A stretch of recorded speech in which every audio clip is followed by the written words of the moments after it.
Salut, oui, c'est lancé. C'est lancé là, l'enregistrement est parti? Exactement, tu peux y aller. Et c'est Je parfait, bah si tout le monde Vas-y, lance. m'entend. Ok. Eh bien parfait. Bonjour à toutes et à tous, bienvenue pour cette nouvelle édition de Cloud Sud. Merci d'être avec moi sur ce talk, donc qui s'intitule Naviguer dans le labyrinthe, les dangers de la surutilisation d'outils et de la surenchère de complexité en DevOps et Cloud.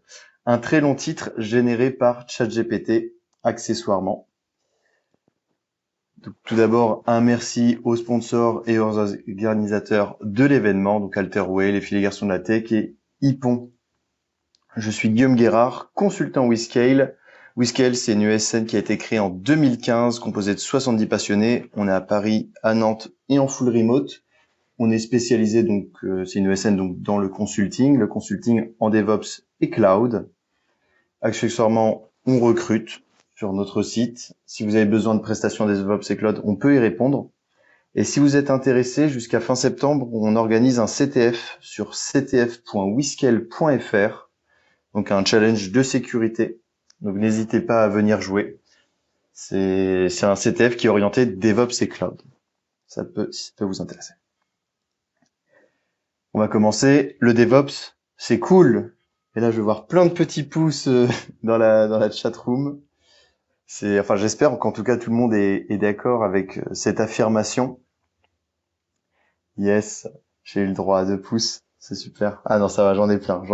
Trop bien. Bon bah ça va, le DevOps c'est cool, on est plutôt d'accord là-dessus. Mais comme chaque présentation qui va parler de DevOps et Cloud, il faut redéfinir ce qu'est le DevOps. J'ai l'impression que c'est un petit peu la loi aujourd'hui, car tout le monde n'a toujours pas la même définition.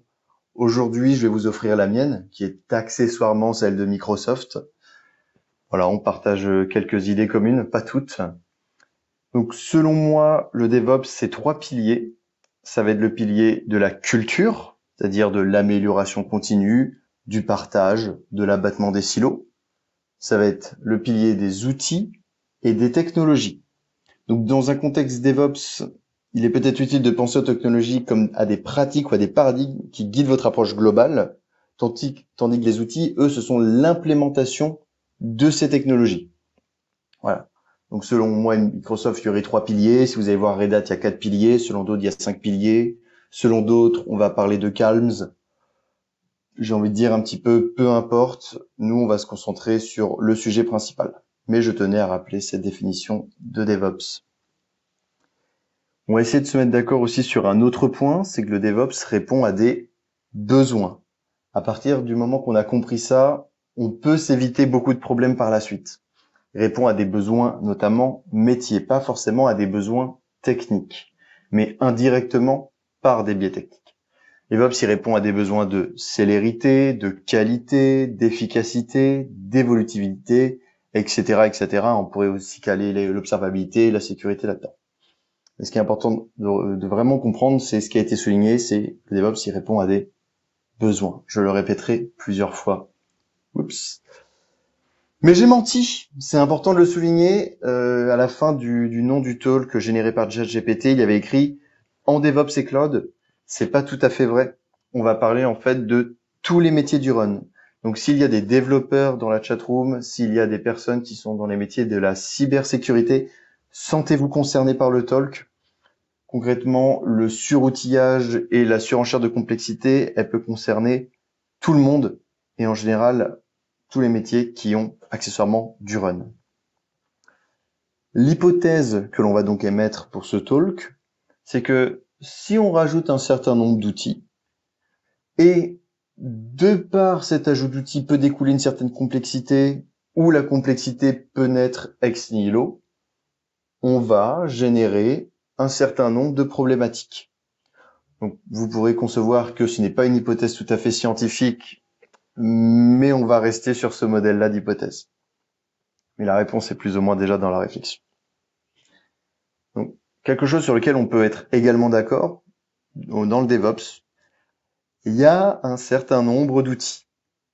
Par exemple, vous avez ce fameux tableau de la CNCF, des outils qui sont CNCF. Il y en a un certain nombre, peut-être que vous n'arrivez pas à lire ce qui est écrit sur le tableau, c'est normal, ils sont très nombreux. Donc, il y a des outils open source, il y a des outils SaaS, il y a des outils payants. Il y en a pour tout le monde, concrètement. Même un outil peut se décliner dans les deux versions, hein, que ce soit en on-premise ou en mode SaaS. Donc, vraiment, il y a différents outils, différentes implémentations de ces outils en fonction des contextes. Donc, on peut rapidement, au sein d'ASI, se retrouver avec beaucoup d'outils. Théoriquement, si on reprend le titre de la présentation, c'est cool. Parce que moi, en qualité d'entreprise, j'ai beaucoup de besoins. Donc, si j'ai beaucoup d'outils, c'est que je réponds à beaucoup de mes besoins. Théoriquement, ça serait super. Dans la réalité, c'est peut-être pas tout à fait ça. Il y a un élément qui est important de rappeler. Choisir un outil, c'est s'engager. C'est s'engager sur différents plans. C'est s'engager sur le plan technologique, c'est-à-dire qu'un outil, ça vit rarement dans son coin. Un outil, ça va se connecter, ça va vivre avec un ensemble d'autres outils, ça va s'intégrer. Par exemple, si vous faites le choix de Kubernetes en qualité d'orchestrateur de conteneurs, autour de Kubernetes, il y a une galaxie d'outils qui vont se brancher, notamment parce que l'écosystème Kubernetes est très riche et qui permet de facto de répondre à de nombreux besoins. Si vous choisissez Nomad, à contrario, ça va répondre à de besoins et Nomad a de très bonnes qualités qui lui sont propres, mais tout de suite l'écosystème est beaucoup plus faible. Donc théoriquement, vous pouvez répondre à moins de besoins. Vous allez aussi être impacté sur le plan humain. Une technologie, ça s'apprend. Aujourd'hui, si vous souhaitez recruter un ingénieur Kubernetes, il n'y a pas trop de soucis. Si vous avez un certain temps à disposition, hein, aujourd'hui, si vous recrutez une personne, si vous arrivez à la trouver en 1 mois, c'est très fort. On est plutôt sur des délais de 3 pour une période, enfin, pour terminer une période contractuelle, voire 6 mois, le temps que la personne puisse faire la migration, on va dire, d'entreprise en entreprise. Donc c'est un petit peu long de recruter une personne aujourd'hui. Et d'ailleurs, si vous choisissez si vous avez Cube, si vous avez fait le choix de Cube, eh bien, ok, il y a du monde. Si vous avez fait le choix de Nomad, une fois de plus, des ingénieurs nomades, il y en a. Il y a sans doute des gens qui sont intéressés par Nomad, mais il y en a beaucoup moins. Donc, il faut faire attention à ça. Un outil, on s'engage sur le plan humain. On s'engage également sur le plan, on va dire, temporel, c'est-à-dire que un outil, ça se configure, ça s'installe, ça se configure et ça se maintient. C'est-à-dire que vous allez devoir émettre un certain temps pour mettre en place cet outil, l'installer, le configurer. Et ce temps, évidemment, il va vous coûter. Et de facto, ces 3 plans vont vous impacter sur la partie pécuniaire. Évidemment, vous allez devoir mettre à disposition un budget. Et ce budget peut être relativement élevé en fonction de la technologie que vous allez choisir. Ce que je vous propose, c'est un contrat. On va répondre à une offre. Là, on a une entreprise fictive qui s'appelle Nioned, qui est une entreprise innovante de la French Tech. L'entreprise, elle a un besoin d'une infrastructure innovante pour héberger son service d'IA. Donc ensemble, tous ensemble, nous allons créer une infrastructure. Hier, vous étiez peut-être développeur, vous étiez peut-être dans l'agilité. Aujourd'hui, tout de suite maintenant, vous êtes cloud builder ou DevOps. Sur la partie fondation, on va choisir d'aller sur le cloud de Scaleway, donc le deuxième cloud français, le plus important. En cœur d'infrastructure, on va choisir Kubernetes avec leur service capsule. On va noter que dans notre infrastructure, on a un pod au milieu, on va dire qui représente l'ensemble de notre architecture Kubernetes. C'est l'ingress, c'est tous les pods qu'on peut avoir, c'est les service accounts. C'est juste pour représenter cette entité applicative. Et, vu qu'on est dans de l'IA, on va imaginer qu'on a une machine virtuelle à côté qui sert à entraîner nos modèles. Voilà. On va pas s'étaler plus que ça sur la partie IA, c'était juste pour rendre la chose un petit peu plus attrayante. Et on va maintenant brancher d'autres outils. Déjà, on a une machine virtuelle, il faut certaines compétences, on a Kubernetes, ça prend un certain nombre de temps. On va faire du GitOps. Peut-être que vous ne connaissez pas le GitOps. C'est le fait d'utiliser en source de vérité Git. Ici, notre source de vérité, ça sera la solution Gitee, qui est donc un équivalent GitHub ou GitLab. La solution de GitOps en elle-même, ça sera Fluxidi. Fluxidi, c'est une solution de GitOps. Elle va donc se connecter à notre Gitee et à une certaine temporalité, va se synchroniser avec le contenu d'un repo pour déployer sur notre cluster Kubernetes. Sur ce repo Gitee, on va mettre des chartes Helm, qui sont donc des templates pour des ressources Kubernetes. Donc là, déjà, on a mis en place une solution, on a rajouté un concept et 3 nouveaux outils. Et on a quelques autres qui vont arriver. Donc là, on va aller pas trop vite. On va mettre un load balancer Nginx, donc un ingress controller Nginx qui va générer un load balancer. Un load balancer de type proxy, on va dire, pour amener notre flux jusqu'à notre partie applicative, jusqu'à nos ingress, jusqu'à nos pods. Donc voilà, une fois de plus, une nouvelle technologie. Là, on va vouloir évidemment gagner un petit peu de temps parce que si je crée une infrastructure, je vais devoir créer des noms de domaine, je vais devoir générer des certificats. C'est un petit peu ennuyeux, on va vouloir gagner du temps.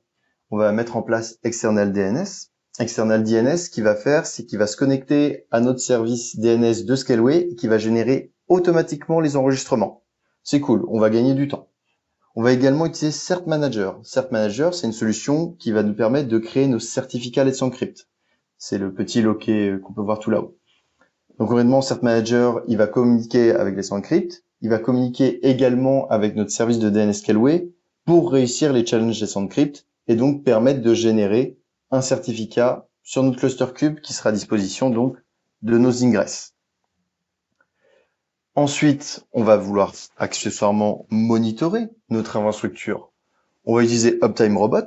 Uptime Robot, donc, pour être agnostique au possible de notre infrastructure, c'est-à-dire que c'est un service SaaS externe qui n'a rien à voir avec Scaleway, qui n'a rien à voir avec notre infrastructure. Au moins, si tout Scaleway demain tombe, on peut être sûr, théoriquement, que Uptime Robot le sera toujours et donc il pourra nous alerter de si notre cluster est tombé. Car évidemment, si vous mettez votre solution de monitoring pour vous alerter sur la même infrastructure et que tout le monde est tombé, ça va pas très bien fonctionner. Donc ça va être juste des simples petites requêtes, des HTTP GET, des choses comme ça. On va mettre également Falco, que vous voyez ici, avec Falco Sidekick, qui va être la solution pour envoyer des alertes sur Slack. Donc Falco, ça va nous permettre de capter des appels système. C'est-à-dire que vos pods, pour interagir avec le cluster kube, il va émettre des signaux. Et Falco est en capacité de capter ces signaux, de les loguer et accessoirement de les bloquer. Donc par exemple, vous pouvez bloquer la file log4j au travers de Falco parce que c'est un signal spécifique qui est en jeu. Voilà, ça peut être relativement intéressant. Et on va dire que nous, on n'est pas bloquant, on va juste pour l'instant faire des alertes au niveau de Slack. On va pas s'embêter sur la partie configuration. On va également mettre un petit cluster Prometheus. Prometheus qui va permettre de capter nos logs et les envoyer sur son compère le plus traditionnel, Grafana. Grafana donc va avoir un ensemble de métriques à disposition et à partir de celles-ci, on va générer des alertes que l'on va envoyer sur notre Slack. Une fois de plus, on va rester sur quelque chose de simple. On va également utiliser BotCube que vous pouvez voir juste ici.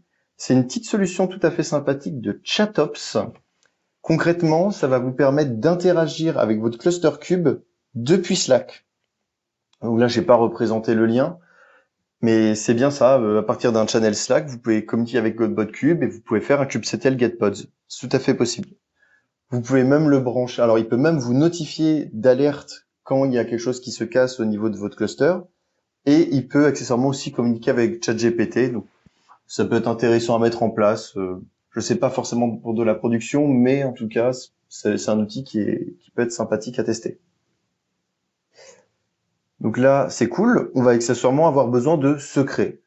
Moi, ce que je vous propose, c'est qu'on communique avec le service Secrets Manager de Scaleway. On va utiliser External Secrets, qui est une solution open source qui va permettre justement de capter les secrets dans un Secrets Manager, ici le Secrets Manager de Scaleway, et créer leurs équivalents sur le cluster cube. Donc il y a une période de synchronisation de 5 minutes, allons-nous dire. Alors aujourd'hui, on va dire qu'on va gagner en maturité aussi. On va mettre en place Litmus Chaos. Litmus qui est donc une solution de chaos engineering dédiée à Kubernetes. C'est-à-dire on va dire qu'on a 10 pods en simultané pour notre même application.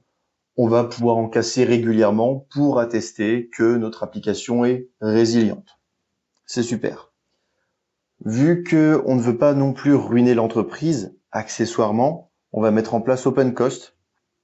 OpenCost, c'est donc une solution qui va nous permettre de suivre le coût de notre cluster cube. Donc on a bien tagué nos pods, nos ingress, etc. Toutes les solutions qu'on a mis en place dedans. Et on va pouvoir obtenir un coût de combien consomment ces ressources au sein de notre cluster. On va également faire du build. Là, comme vous l'avez pu le remarquer, on a nos images applicatives, mais on a pas mal d'autres outils qui ont été mis en place.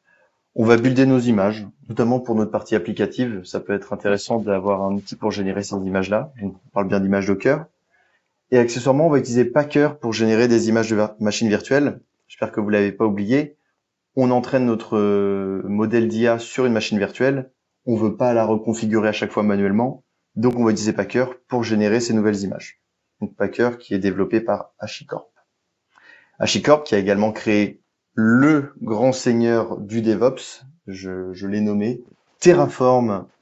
Terraform, donc, que nous allons également utiliser pour déployer notre cluster Kubernetes sur Scaleway. On va également utiliser une solution qui n'est pas forcément utilisée, enfin, connue de tout le monde, c'est toujours intéressant d'en parler, c'est Precommit. Precommit, ça permet de faire des hooks Git, concrètement. Ça nous permet de déclencher, par exemple, TFDoc, c'est le premier petit logo en haut. TFDoc, ça permet de générer automatiquement de la documentation Terraform, donc au niveau des README, ce qui permet, enfin, c'est plus simple d'avoir un petit README généré plutôt que d'avoir des choses mal rédigées, on va dire. Et accessoirement, ça va déclencher au TFSec qui va permettre d'auditer notre code Terraform en matière de cybersécurité. Donc voilà, évidemment, hein, si vous ne mettez pas en place cet outil-là, vous pourrez quand même committer des choses moins qualitatives, mais si vous l'activez, c'est un outil relativement intéressant. On va également pouvoir déclencher donc Terraform depuis notre poste utilisateur, mais depuis notre CI/CD, bien entendu, notamment pour la prod, on va dire.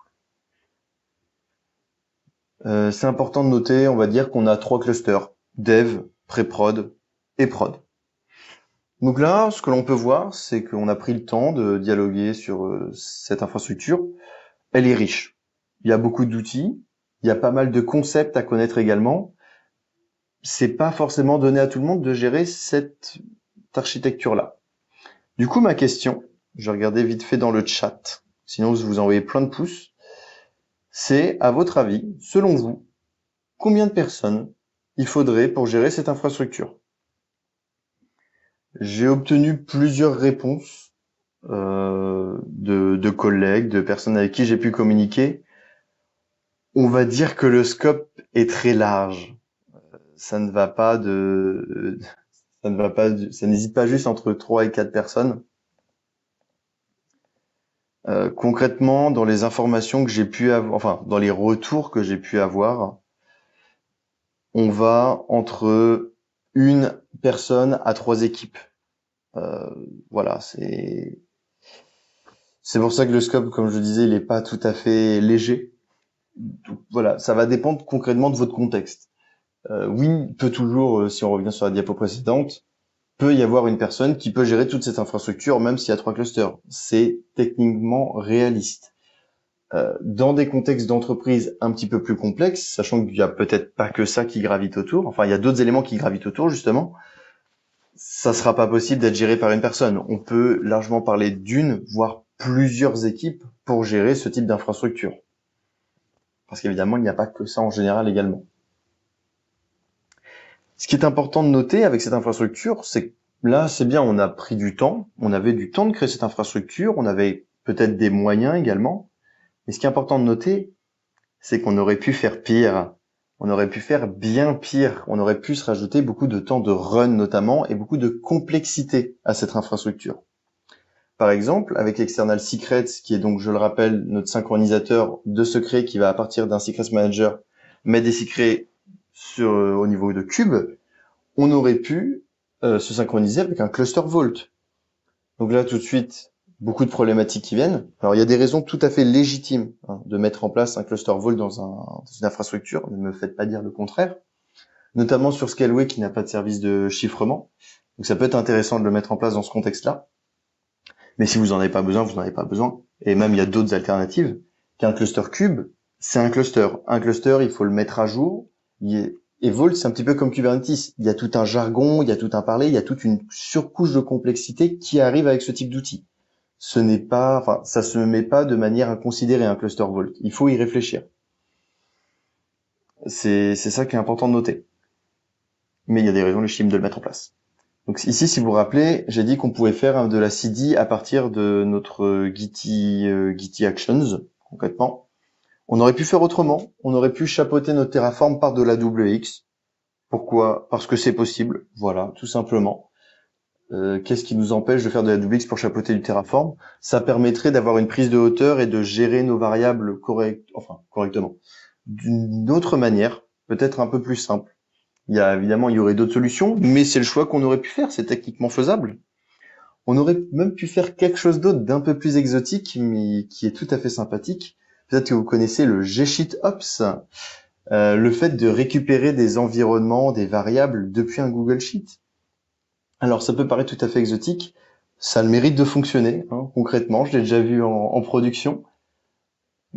Ça permet notamment à des personnes du métier ou des personnes moins techniques de pouvoir déployer des choses.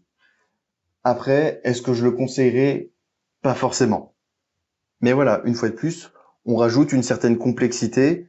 Je suis nouveau, j'arrive dans une entreprise, il faut que je comprenne que, ok, là il y a le code Terraform qui est ici, mais si je veux le déployer, c'est à partir de la WX. Faut donc que j'ai des accès, faut que j'ai les bons droits. Ah oui, mais là les informations, elles sont pas dans le Terraform, elles sont pas dans les TFVARs, elles sont pas dans les secrets AWX, elles sont dans un Google Sheet. Ok. Bon, il y a plusieurs éléments à plusieurs endroits, ça commence à se complexifier. On aurait même pu faire quelque chose d'autre. Donc, je vous ai parlé de Fluxidi, qui est notre outil GitOps, qui, je le rappelle, nous permet de déployer des informations depuis Gitty, ce qui est donc notre source de vérité. On aurait pu faire autre chose. On aurait pu mettre Flamingo. Flamingo, c'est super cool. C'est un subsystème d'Argo CD, donc Argo CD qui est une autre solution de GitOps. Et ce subsystème d'Argo CD, il va pouvoir mettre quoi? Il va permettre de mettre en place Fluxidi. C'est-à-dire qu'au lieu d'avoir une solution de GitOps, on aurait pu en mettre deux chapeautées par une troisième, ce qui est un concept tout à fait innovant. Alors, il y a sans doute des raisons tout à fait valides d'utiliser Flamingo, une fois de plus. Après, Flamingo, aujourd'hui, c'est soutenu en tout cas par Weaveworks, c'est maintenu par 4 personnes. Voilà, si vous trouvez une plus-value, allez-y, mais aujourd'hui, j'émettrais une certaine réflexion, une certaine mise en garde à mettre en place ce type d'outil, par exemple. Donc, qu'est-ce qu'il faut retenir de ça? Là, on a vu une super architecture, on aurait pu la rendre plus complexe, très bien. C'est important de le noter quand même. On peut, aujourd'hui, avec toutes les technologies que l'on a à disposition, on peut créer plein d'architectures pour répondre à un même besoin. Notamment, si on prend le cas d'une page statique, HTML, aujourd'hui, on peut le faire de 3000 manières. On peut utiliser un Cloudflare Pages, GitHub Pages, GitLab Pages. Ok, le site, il sera déployé en 2 secondes. Il y a les problématiques qui vont avec, mais ça sera déployé rapidement et c'est relativement fiable. Mais on aurait pu faire une architecture ultra complexe sur de l'Amazon avec du Route 53, avec du Bucket S3 pour les fichiers statiques.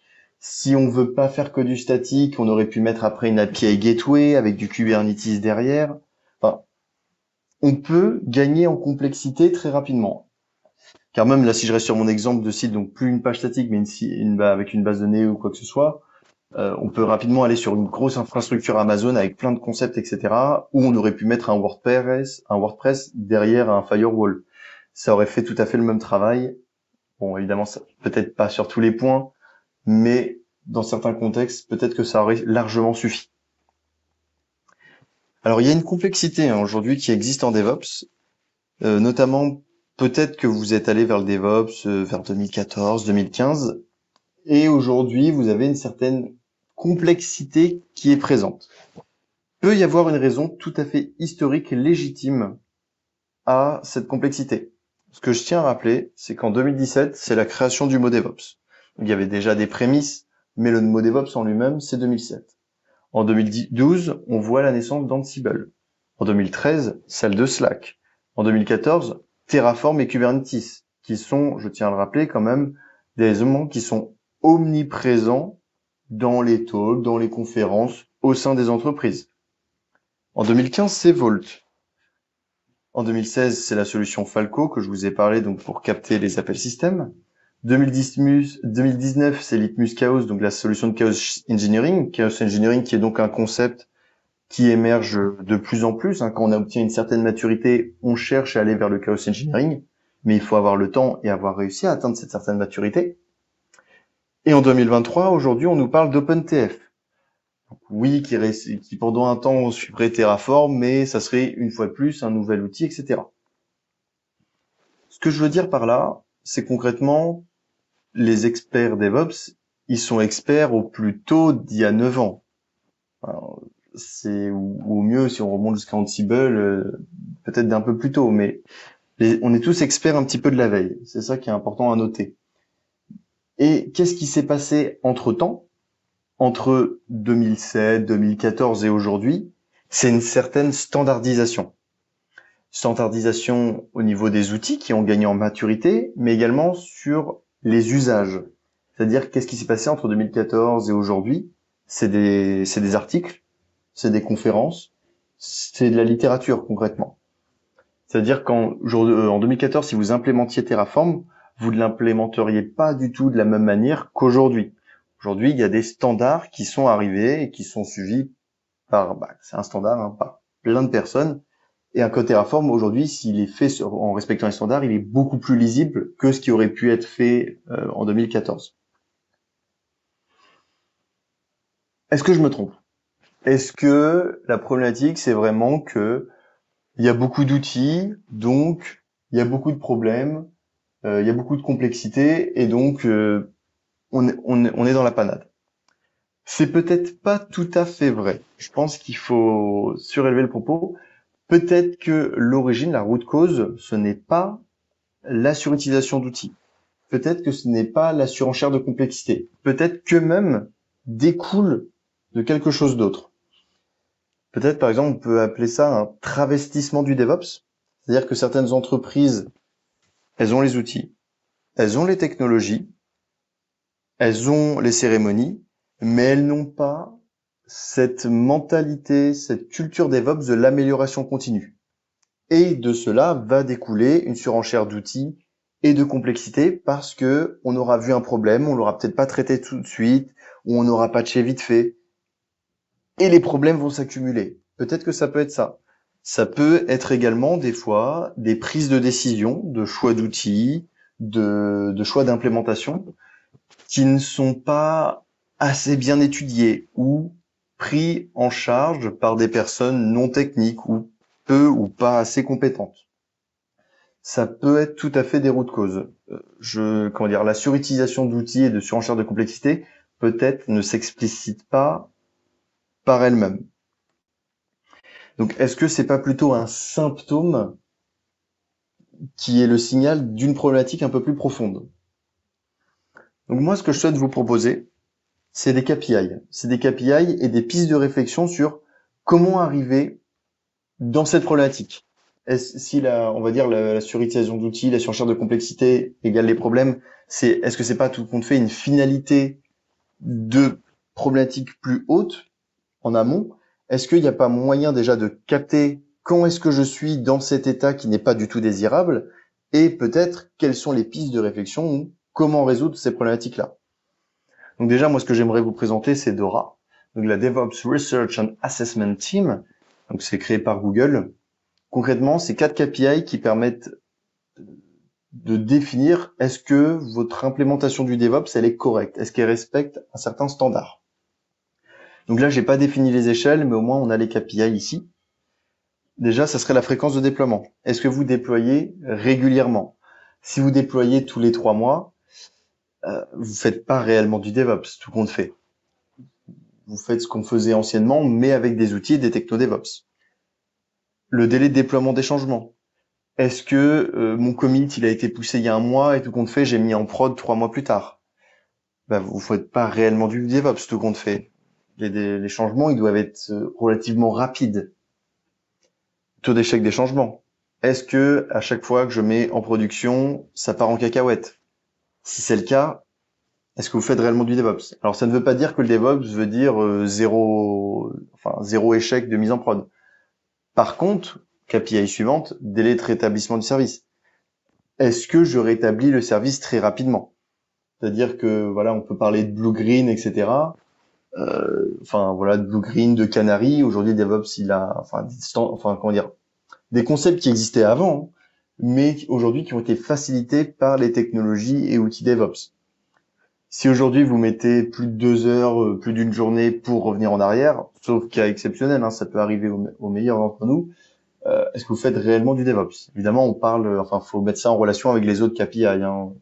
Si vous faites un déploiement par mois et qui part en cacahuète, j'ai envie de dire tout est lié, c'est un problématique.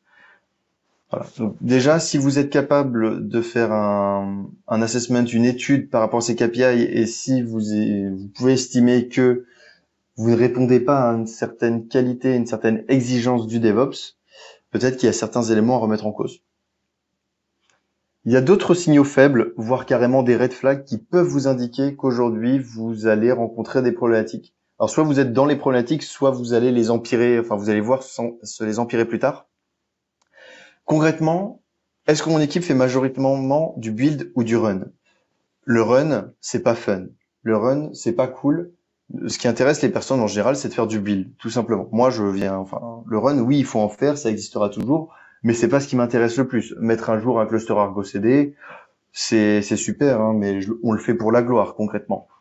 Moi, ce qui m'intéresse, c'est de mettre en place des outils, les configurer, les optimiser.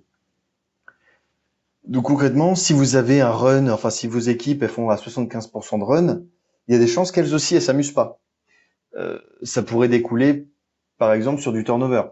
Ce qui serait, voilà, ça empirerait la problématique. Mais faire du run, ça veut dire que si les gens font non plus du cattle de VM à l'ancienne, voilà, on gère nos petites VM, on leur donne des noms sympathiques, mais on fait du cattle d'outils, la plus-value du DevOps, elle est pas là en fait.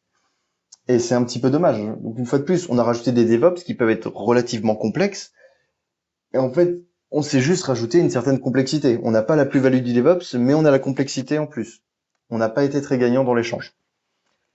Est-ce que je possède des super-héros? Comment dire? Vous avez des fois des super-héros dans des équipes. C'est-à-dire cette personne très très forte qui va faire plein de tickets très rapidement. Le problème de cette personne-là, c'est que déjà quand elle va partir, parce qu'elle va forcément partir quand elle en aura marre de faire le travail de tout le monde, c'est pas forcément le travail de tout le monde, mais elle en fera un petit peu plus que les autres des fois, elle va vouloir partir, et quand elle va partir, c'est pas une personne que vous allez perdre, c'est 10. Perdre 10 personnes d'un coup dans une équipe, c'est beaucoup. Accessoirement aussi, cette personne-là, si elle va partir, c'est peut-être pas de son plein gré, ça sera peut-être par du burn-out.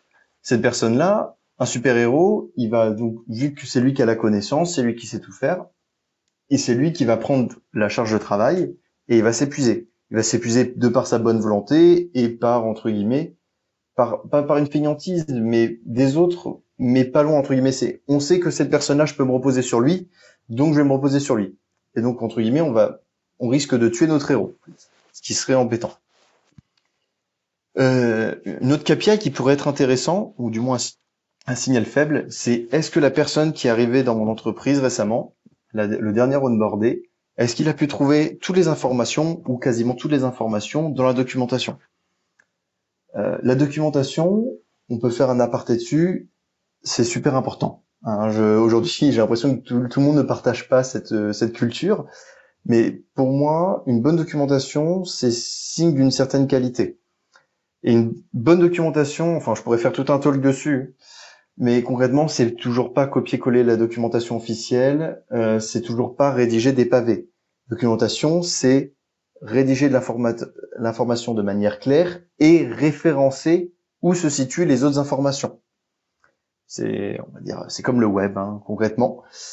Voilà, éviter les répétitions, éviter les choses immaintenables, ce genre de choses. Et une documentation qui ne respecte pas certains standards, qui n'est pas à jour, qui n'est pas maintenue, elle apporte pas d'information, en fait, et respecte pas sa qualité de documentation.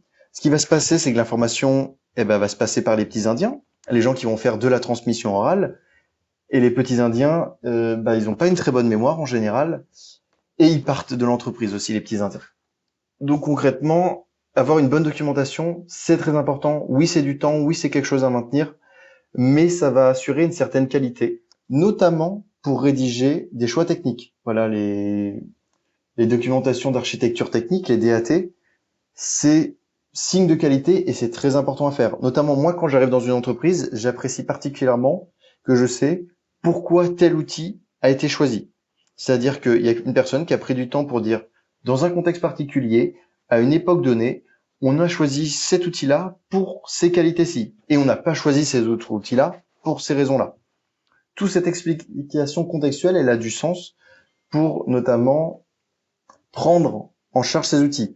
Moi, demain, quand un outil il a été choisi parce qu'il a été choisi, je vais le remettre en cause tout le temps. Et pour l'adhésion, c'est pas évident.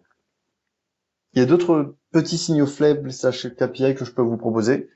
C'est est-ce que je respecte les standards et normes d'implémentation? C'est-à-dire, comme je vous les ai déjà dit, Terraform, ça a beaucoup évolué, notamment comment on l'utilise. Dans toutes les missions que j'ai faites, quasiment, j'ai dû réarchitecturer du Terraform. Alors, je tiens à préciser, c'est pas facile de architecturer correctement du Terraform. Il faut avoir une certaine boule de cristal, une certaine compétence quand même pour bien penser comment mon Terraform va évoluer pour qu'il soit compatible entre aujourd'hui et dans le futur.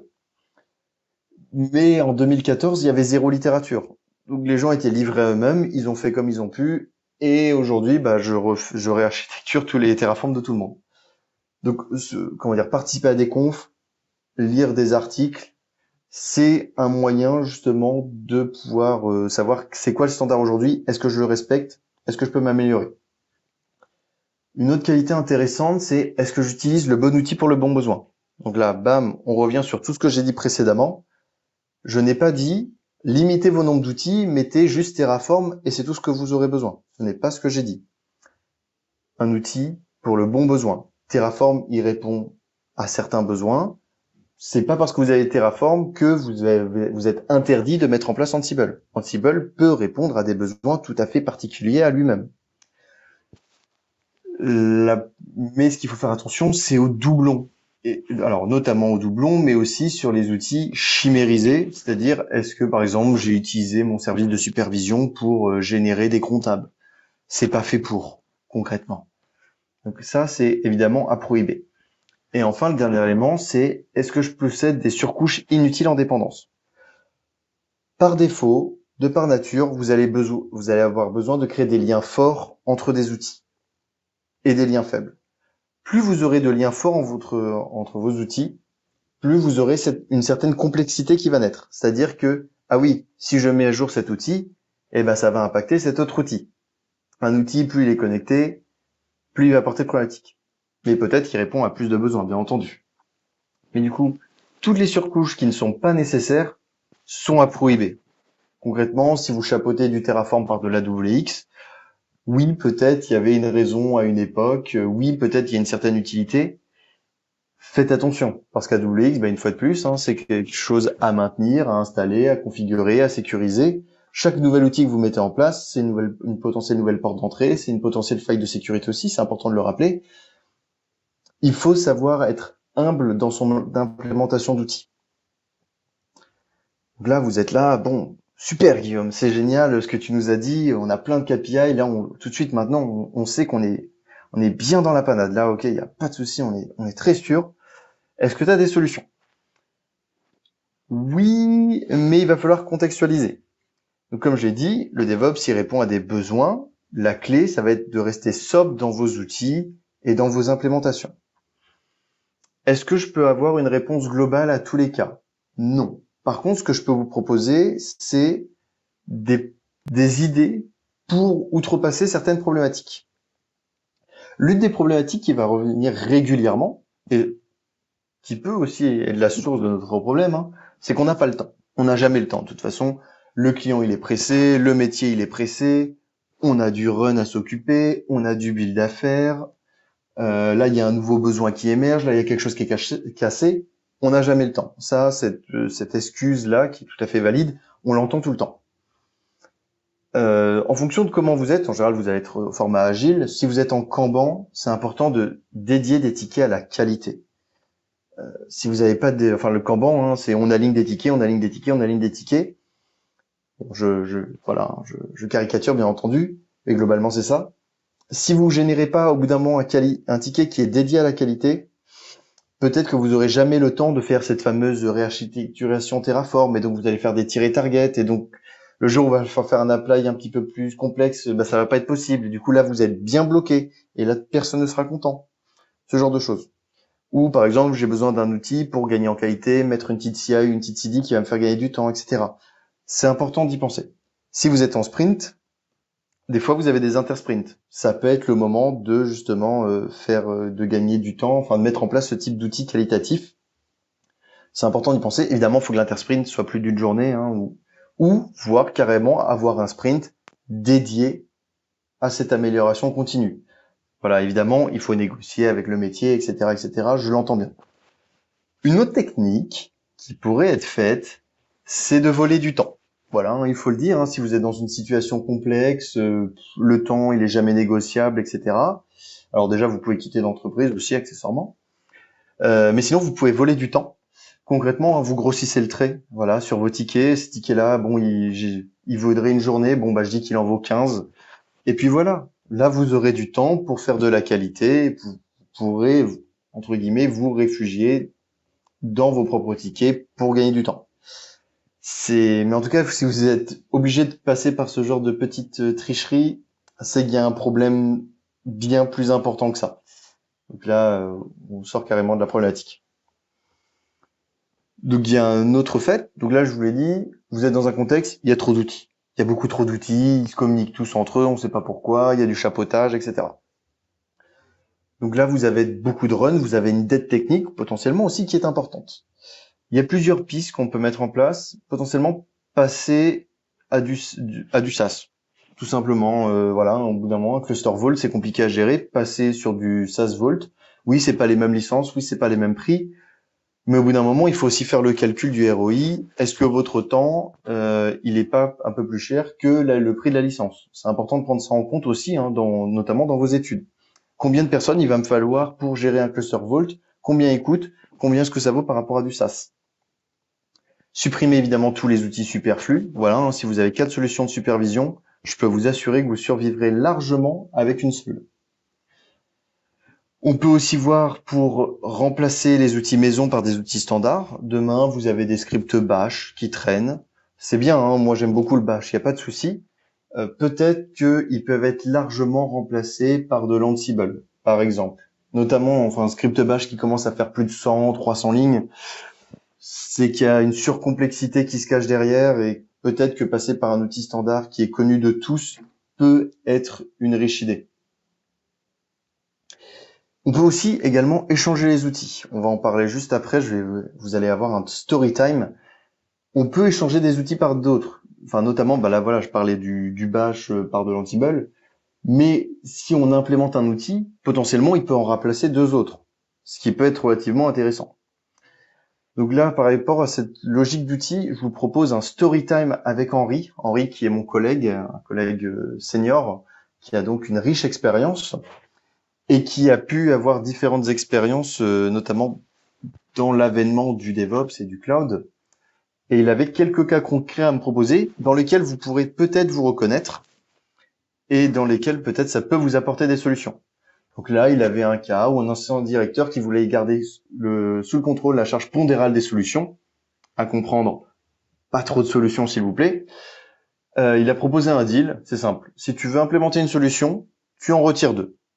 Voilà, comme je vous évoquais, il y avait des scripts bash remplacés par du Ansible, il y avait des scripts Puppet remplacés par du Ansible. Et la clé aussi, ça a été évidemment de chiffrer le temps de la migration et du retour sur investissement. Évidemment, hein, tout ça, il faut, une fois de plus, je le dis, on répond à des besoins, le DevOps, notamment des besoins métiers, et c'est important de dégager de la valeur. Le but, c'est pas une compétition technique. Le but, c'est vraiment de dégager une valeur en répondant à nos besoins. Et là, dans ce cas concret, hein, qui a été réellement vécu, ce n'est pas une histoire inventée, ils ont pu dégager de la valeur. Voilà, on a remplacé des scripts par au total 50 playbooks Ansible. Ce qui est à dire qu'il y avait un réel besoin de remplacer ces scripts par un nouvel outil. J'ai un autre cas concret. Au cours d'un état des lieux, voilà, dans une entreprise, il y avait 2 différentes façons de déployer en dev, par du bash et du Jenkins. Pourquoi on ne sait pas. En pré-prod et prod, on déployait différemment, on déployait par du Ansible. Il y avait 4 outils de backup, 2 solutions, mais avec 0 log d'utilisation. Donc voilà, bon, la réponse, elle est plutôt évidente, mais peut-être que vous reconnaissez dans cette description-là. Bon bah dans le total, hein, il y a eu 9 solutions à supprimer. Elles n'étaient pas utiles concrètement, hein, que c'était les solutions de supervision, que c'était enfin voilà, à la fin il restait qu'une seule solution enfin il y avait qu'une seule solution de backup qui était utilisée et à la fin oui, je crois qu'ils sont restés que en Ansible et Jenkins. Donc là et car ils ont fait quelque chose d'homogène entre le dev et la pré-prod et prod. Hein. Bon, quelque chose à rappeler, mais je pense qu'il est évident pour tout le monde. Soyez homogène sur vos environnements également, ça peut être intéressant. On n'en a pas parlé, mais pas des outils différents entre les environnements, ça rajoute une large couche de surcomplexité inutile. Et un dernier petit cas qui peut être intéressant, sur une mission, bah, il a trouvé 4 solutions de monitoring. Voilà, une Nagios pour l'infra legacy, une Zabbix pour l'infra de CI, du Graphite InfluxDB pour les premiers chantiers DevOps, et du Prometheus et Vectorial Metrics pour du K8S. Donc moi j'ai bien aimé son expression de strate sédimentaire du monitoring. Donc concrètement, voilà, toutes ces solutions-là, elles ont eu un sens à un moment donné dans le temps. C'est voilà, je vous rappelle un petit peu l'historique que j'ai fait aussi du DevOps. Ça a un sens de mettre un outil à un moment donné. Mais on fait du DevOps, on est dans une logique d'amélioration continue et surtout on ne veut pas accumuler du run. Absolument pas. Donc là, qu'est-ce qui a été fait? Eh ben, on a dit au revoir à du Nagios, on a dit au revoir à du Zabbix, on a dit au revoir à du Graphite et InfluxDB, et le besoin pouvait tout à fait être répondu uniquement par du Prometheus. Donc, qu'est-ce qui se passe? C'est que là, on sépare de 4 outils, c'est-à-dire on sépare de beaucoup de runs, on se sépare de pas mal de dettes techniques, de documentation pas à jour, d'outils pas à jour, de potentielles portes d'entrée qui pourraient nous impacter, pour remplacer par un outil standard au sein de l'entreprise où tout le monde aura la compétence. Donc ça facilite notamment les formations, les documentations, le partage autour de cet outil-là. Par exemple, si vous créez, et je vous invite fortement à le faire, des communautés au sein de votre entreprise, eh ben, si vous parlez de Prometheus, ça va intéresser tout le monde. Alors que si vous parlez de Zabbix, bah, ça concerne une seule partie de votre entreprise. Après, vous avez le droit de parler de Zabbix, hein, c'est une super solution. Mais au sein de votre entreprise, voilà, la compétence, elle sera sur ce seul et même outil Prometheus, ce qui peut être relativement intéressant.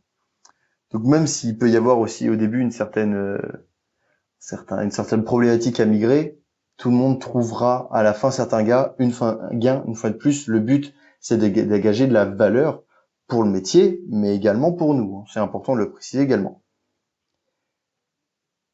Et si on n'y arrive pas, si c'est vraiment pas possible, qu'est-ce que l'on peut faire?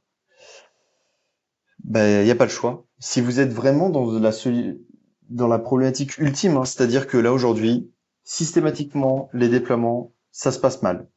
Aujourd'hui, on est obligé de faire de l'archéologie à chaque fois. On ne sait pas où sont les choses. Les documentations, elles sont pas au jour. On n'arrive plus à mettre à jour nos outils parce que c'est des versions trop anciennes. À chaque fois qu'on veut mettre à jour, ça c'est pas compatible, ça c'est pas compatible parce qu'on a beaucoup de liens forts entre nos outils.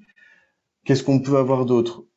On sait pas. Il y a des problématiques métiers. Enfin, on peut même plus faire de build, du coup, d'amélioration qualité, malgré toutes les triches que l'on peut mettre en place, parce que on est sous le run. Big-bang. Voilà. C'est la solution ultime. Je pense qu'au bout d'un moment, faut le dire, hein, on recommence tout. Ex nihilo, table rase, il n'y a plus le choix. Alors là, on est vraiment sur des problématiques graves, hein, mais c'est un petit peu ce que parle ce talk. Aujourd'hui, votre SI, ça reste un métier support, le SI, hein, enfin une zone support, mais ça peut être une partie très importante dans votre cœur de métier, le SI. Pour beaucoup d'entreprises, sans SI, on ne peut plus rien faire. Si le SI n'est plus fonctionnel, s'il ne répond plus aux besoins, vous allez avoir une problématique.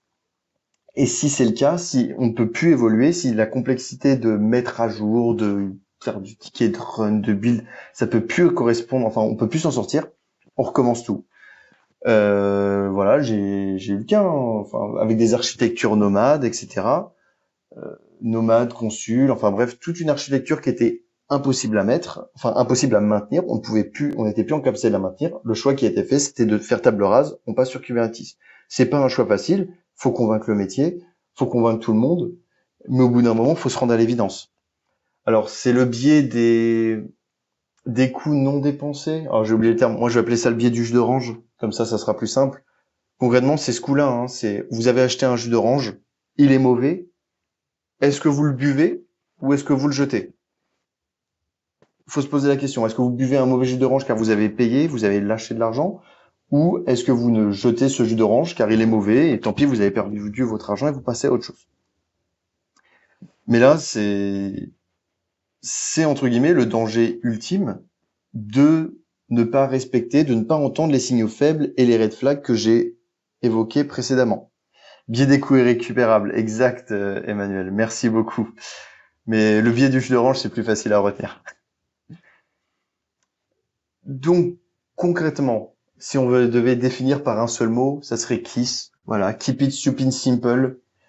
Comme j'ai dit, c'est pas un concours, les implémentations DevOps. Oui, il y a des gens ils font du serverless, oui, les gens ils font du Kubernetes, oui, les gens ils font du chaos engineering haute volée, ils font du multi-région. Oui, vous allez devoir peut-être le mettre en place, hein, cette technologie, il n'y a pas de souci, ces concepts-là. Le but, vous, c'est quand même de mettre en place ici un système DevOps qui répond à des besoins. Le DevOps, une fois de plus, il est là pour répondre à des besoins, je l'ai déjà dit, de qualité, d'évolutivité, de qualité, de productivité.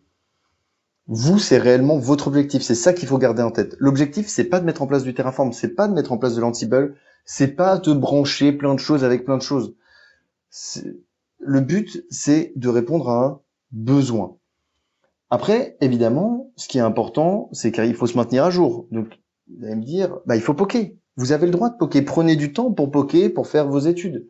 S'il faut faire une semaine, il faudra prendre une semaine. Et c'est tout. Prendre le temps d'étudier un outil dans notre contexte, même s'il faut le mettre complètement en place pour assurer qu'il sera maintenable, qu'il sera assurable au sein de notre SI, qui répond bien à notre besoin.